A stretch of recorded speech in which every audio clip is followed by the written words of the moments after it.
Assalamualaikum warahmatullahi wabarakatuh.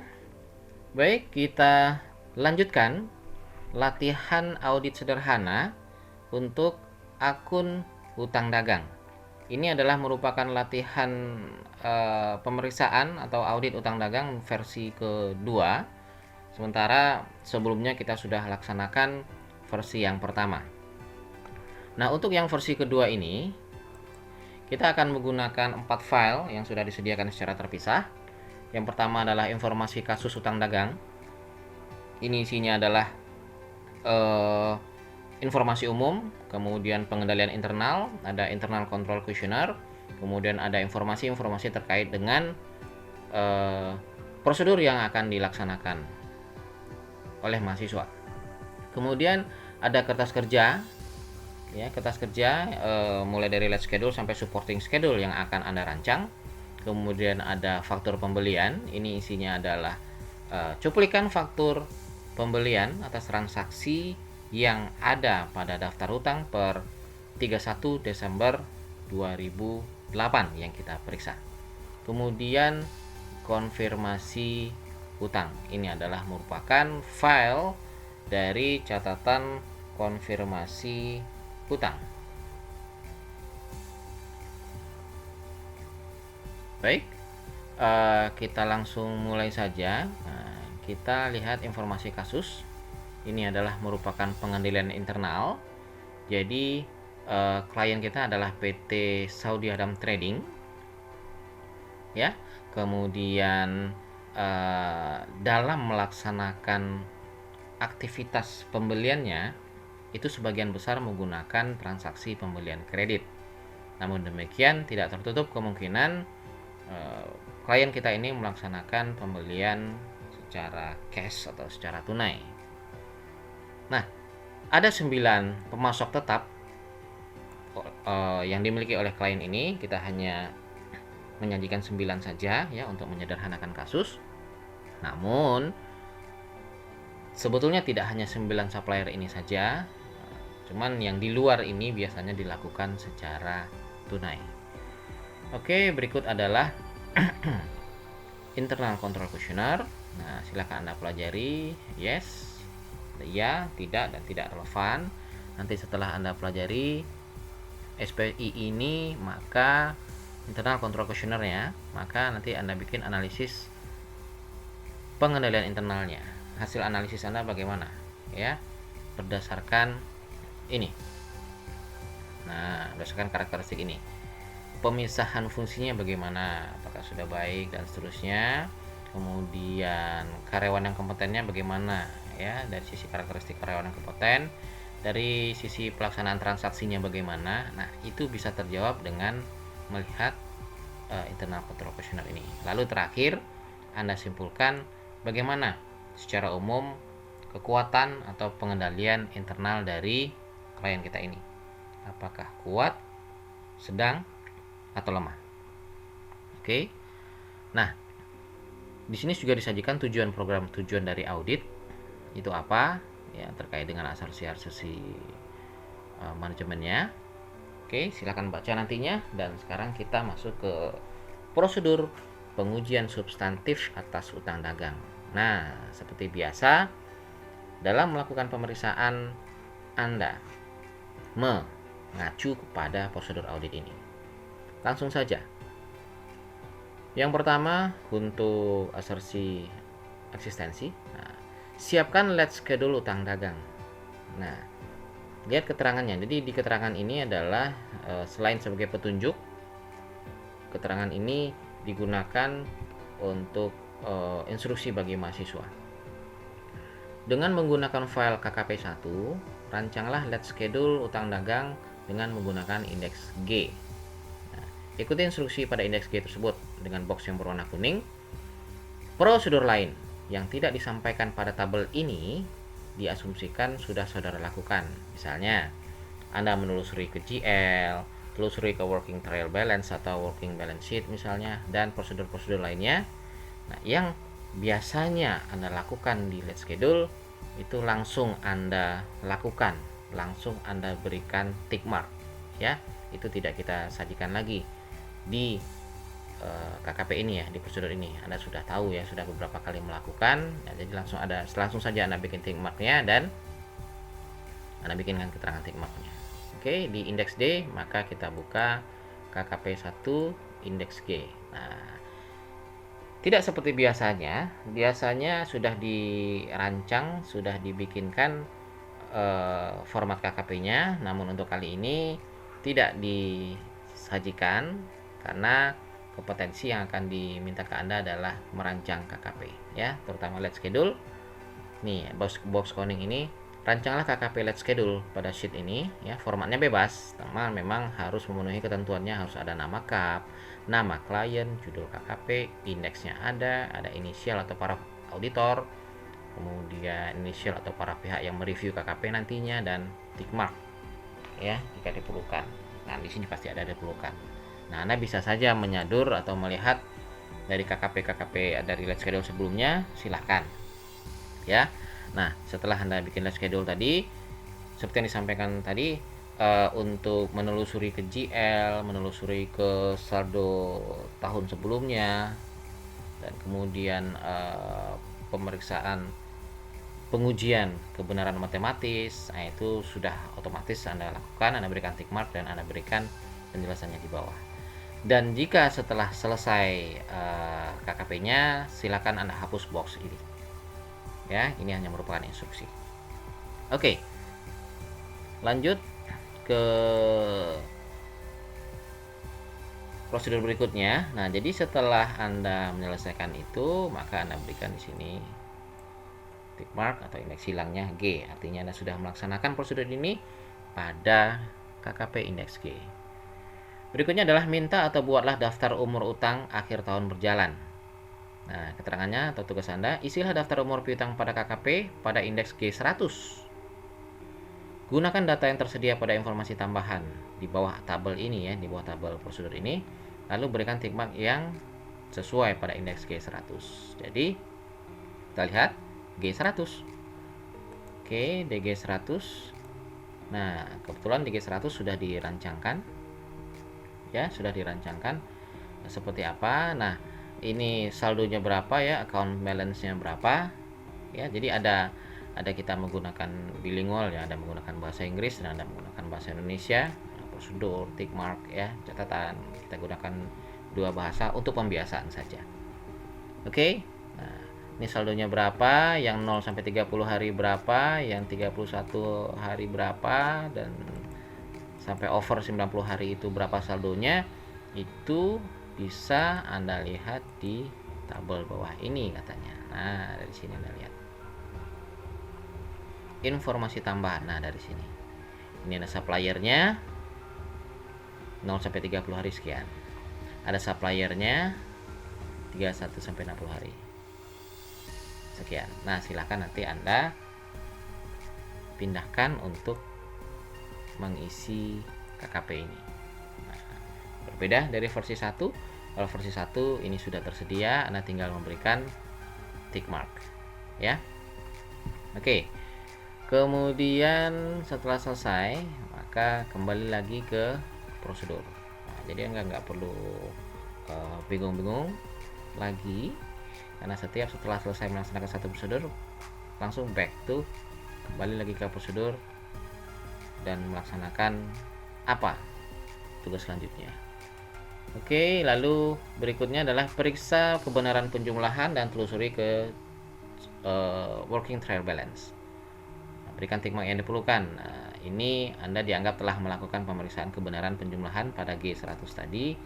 Jadi di G100 tadi Anda jumlahkan ya, misal angkanya berapa, Anda jumlahkan, lalu Anda kasih footing, lalu kemudian jumlahnya nanti dianggap sesuai dengan working trial balance ya, atau working balance sheet. Lalu Anda silakan berikan tick marknya footing di sini, kemudian ada mungkin sebelumnya misalnya WBS misalnya, atau working trial balance dan seterusnya ya, tinggal berikan aja. Oke, berikutnya kembali lagi ke informasi kasus. Nanti bikin G100 ya, bisa warna merah mungkin. Oke. Lakukan vouching terhadap faktur atas saldo utang dagang. Nah, Anda diminta melakukan vouching. Anda diminta melakukan penelusuran ke faktur pembelian. Silakan vouching pada faktur pembelian filenya, lalu Anda berikan tick mark jika saldo pada daftar umur hutang sesuai atau tidak sesuai dengan faktur pembelian. Jadi Anda harus membedakan tick mark mana yang utang dagangnya sesuai dengan faktur pembelian, mana yang tidak sesuai. Silahkan insert kolom untuk meletakkan tick mark yang diperlukan. Ya, jadi ini kan kita masih bekerja di G100 ya. Oke. Ini kita masih bekerja di G100, dituliskan saja untuk membantu. Oke. Di G100. Nah, ini kan ada beberapa saldo nih. Misalnya Anugerah Jaya berapa? Nah, coba kita lihat ya. Anugerah Jaya, kita lihat di sini, salah satunya Anugerah Jaya itu nilainya adalah 8550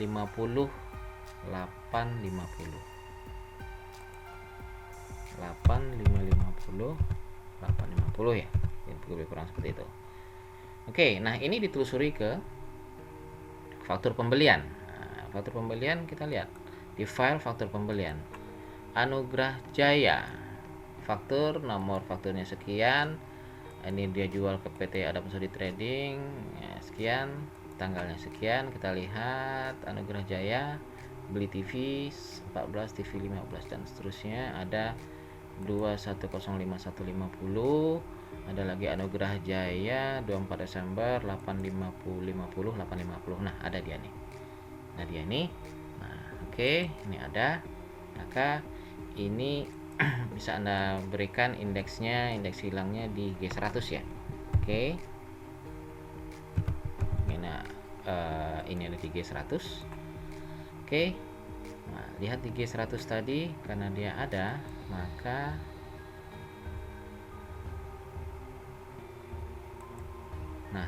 G100 Anda berikan tick mark. Misalnya pagar ya. Nah, ini kan sebelumnya tidak ada ini, kolom ini. Nanti Anda lihat di KKPN ini tidak ada. Nah, Anda silakan insert untuk menambahkan ini. Nah, kalau seandainya nanti ada lagi, nah silakan insert lagi aja. Ya, nah silakan insert lagi aja dan seterusnya. Oke, silakan.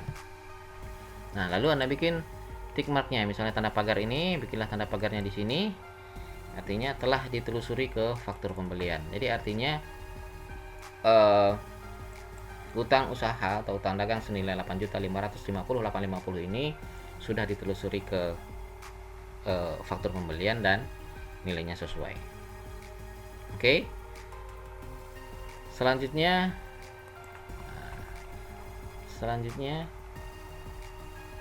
kita lihat prosedur.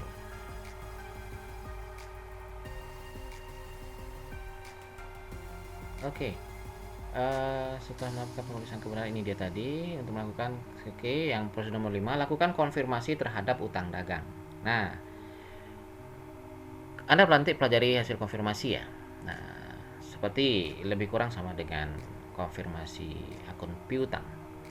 Klien telah mengirimkan surat konfirmasi kepada pemasok, lihat file konfirmasi utang.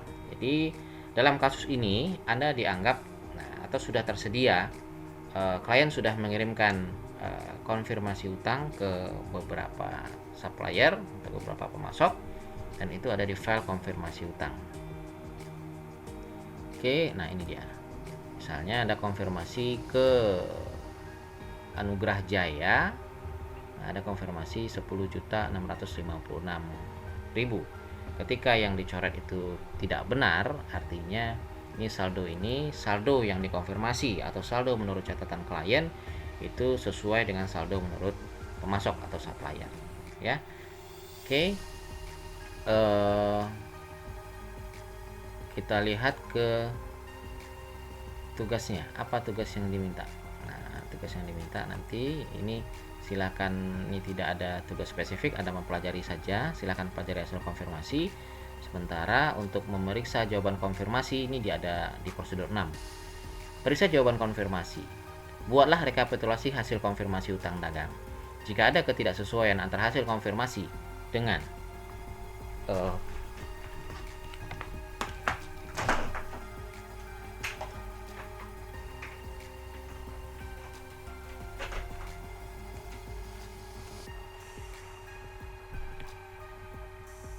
Oke, maaf, lanjut. Jika ada ketidaksesuaian antara hasil konfirmasi dengan catatan klien, selidiki apa penyebab perbedaannya. Oke. Nah, Anda diminta untuk membuat KKP yang berisikan rekapitulasi hasil konfirmasi utang dagang, itu formatnya bebas. Kerjakan pada indeks G200. Lalu berikan tick mark yang diperlukan untuk menunjukkan bahwa hasil konfirmasi telah sesuai atau tidak sesuai dengan saldo yang dicatat oleh klien. Nah, jika ketidaksesuaian membutuhkan penyesuaian, maka buatlah usulan jurnal penyesuaiannya pada KKP indeks G100 ya. Dan bisa juga Anda bikin di G100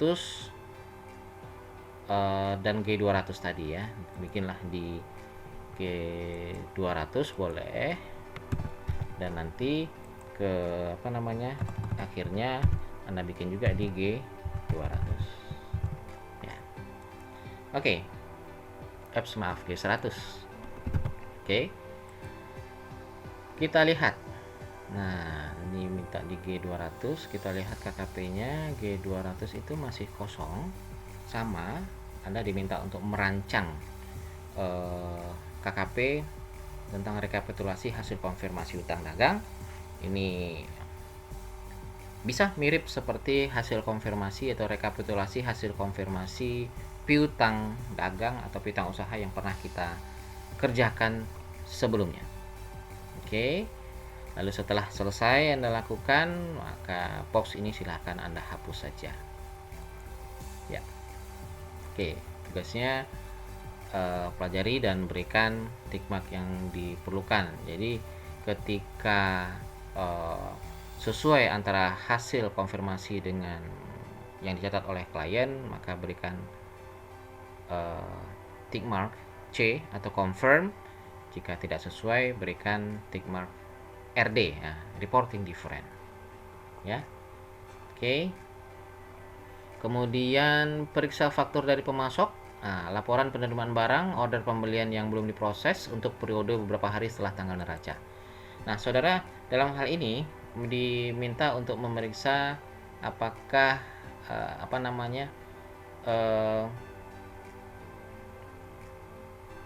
laporan penerimaan barang dan order itu setelah beberapa hari setelah tanggal neraca ya.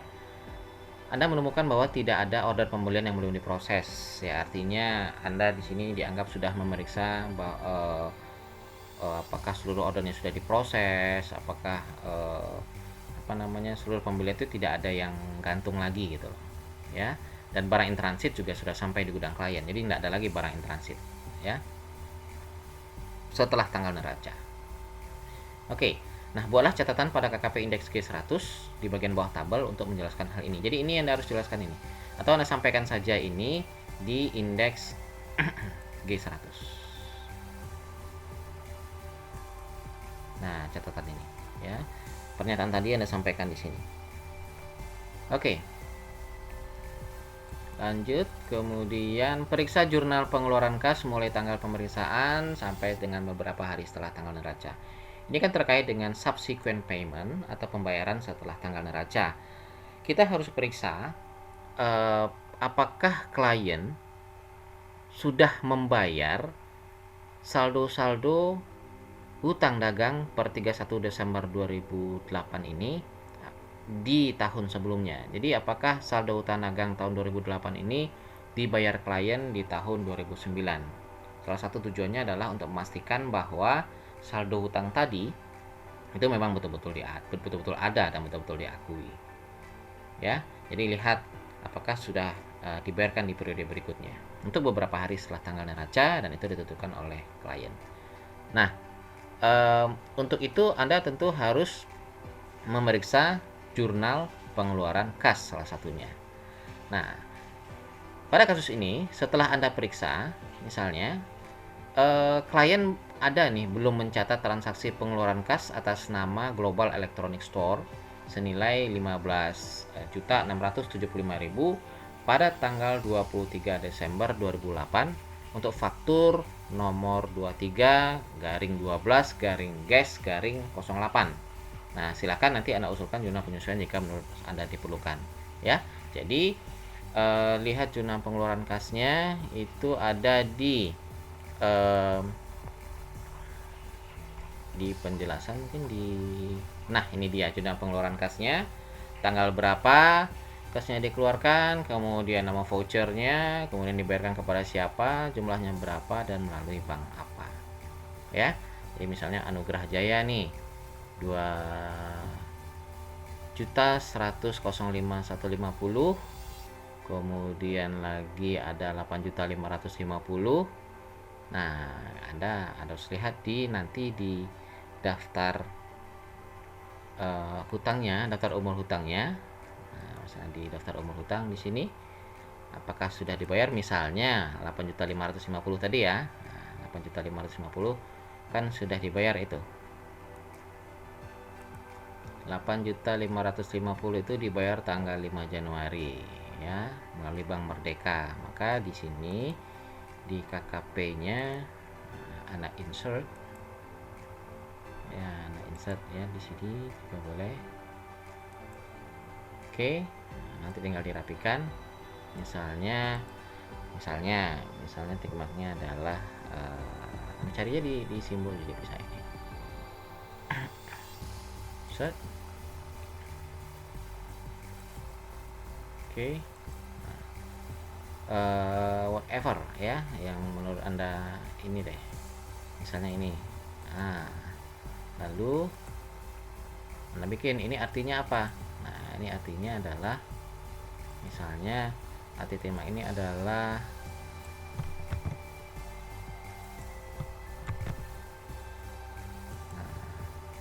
telah sesuai atau telah ditelusuri ke pembayaran setelah tanggal neraca. Subsequent payment sudah oke. Apakah kata-katanya harus seperti itu? Tidak. Yang penting Anda ingin menunjukkan bahwa timbang itu menunjukkan prosedur mana yang sudah Anda lakukan. Oke. Berikutnya lagi prosedur apa lagi? Nah, ini dijelaskan satu-satu ya. Kemudian telusuri apakah voucher tersebut telah dibayar pada periode setelah tanggal neraca. Ya, ini dia. Anda bikin di G300 ya. Nah, jadi tabelnya itu bikin di G300. Nah, rancang lagi ya, pembayaran setelah tanggal neraca itu formatnya seperti apa. Nah, silahkan rancang sesuai dengan kreativitas Anda. Nah, sebetulnya bukan kreativitas sih, tetap harus ada syarat sebuah KKP, ada ketentuan sebuah KKP ya. Oke. Selanjutnya kita ke ini prosedur 10 dan 11 untuk penyelidikan apakah ada utang utang kepada direksi, perusahaan afiliasi atau pihak lain yang punya hubungan dengan klien. Itu pada kasus ini Anda dianggap telah memeriksanya dan dianggap tidak ada ya, tidak ditemukan adanya utang dari direksi, tidak adanya utang di perusahaan afiliasi dan seterusnya. Jadi tidak ada tugas. Dan pengungkapan pada kasus ini Anda menyimpulkan bahwa secara keseluruhan utang dagang telah disajikan sesuai dengan prinsip akuntansi yang berlaku umum. Oke, saya rasa cukup jelas. Anda silahkan kerjakan. Demikian saja. Assalamualaikum warahmatullahi wabarakatuh.